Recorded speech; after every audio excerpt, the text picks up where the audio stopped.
அதே போல மத்திய அரசை பொறுத்தவரை இன்னைக்கு நண்பர்களுக்கு இந்த மேடையில் நான் சில விஷயத்தை போட்டு உடைக்க விரும்புகின்றேன். எனக்கு நிறைய நம்முடைய பிஜேபி நண்பர்களாக இருக்கட்டும், மாற்றுக் கட்சி நண்பர்களாக இருக்கட்டும், அண்ணாமலை என்ன பிஜேபி விட்டு வரலீங்க, அவர் பிஜேபி பி டீமுங்க. அவர் டெல்லி எப்படி போனார் பாத்தீங்களா? ஜம்முன்னு போனார். 4 நாள் ரிசைன் பண்றார். அமித்ஷாவை பார்த்தார், எல்லாத்தையும் பார்த்தார். ஆனா சண்டையே போடலையே. சண்டை போட்டா தானே அவர் பிஜேபிக்கு எதிரி. சண்டையே போடலையே.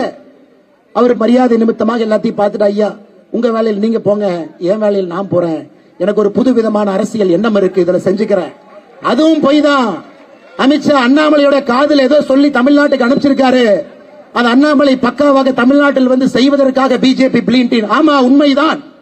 அமித்ஷா என் காதல் ஒரு விஷயத்தை சொன்னார். இத்தனை காலமாக சொல்லல, இந்த மேடையில் சொல்றேன். அமித்ஷா அவர்கள் என்னை டெல்லிக்கு வர சொன்னார், டெல்லியில பொறுப்பெடுக்க சொன்னார். 3 ஆண்டுகளுக்கு மேல டெல்லியில் வந்து இருக்க வேண்டும் என்று சொன்ன பொழுது நமக்கு அது ஒத்து வராதுங்க ஐயா, நான் தமிழ்நாட்டில் இருந்துக்கிறேன், நமக்கு அது வேண்டாங்க ஐயா, நான் இங்கேயே சின்னமா பாவமா இங்கேயே மக்கள் சேவை பண்ணிக்கிட்டு நம்முடைய நண்பர்களோடு சகோதர சகோதரர்களோடு இங்கேயே இருந்துக்கிறேன். அதுல சில நண்பர்கள் அண்ணாமலை அமெரிக்கா போயிருவார், டெக்சாஸ் போயிருவார், கலிபோர்னியா போயிருவார். ஐயா, இந்த கை இங்க குப்பை தாங்க எடுத்துட்டு இருக்கு, எங்கேயும் போல. டெல்லியே போகாத இந்த அண்ணாமலை எங்க அமெரிக்காவுக்கு போக போறான்?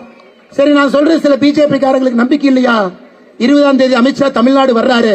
ஐயா, அண்ணாமலைக்கு ஏதோ ஆஃபர் கொடுத்தீங்களாமா? அவர் வேண்டான்னு சொல்லிட்டு வந்தாராமா? என்ன ஆஃபர் கொடுப்பீங்கன்னு அமித்ஷாவை கேளு. எப்பொழுதுமே அரசியலை பொறுத்தவரை ஒரு பிரின்சிபலோடு மட்டும்தான் நான் அரசியலை செய்திருக்கின்றேன்.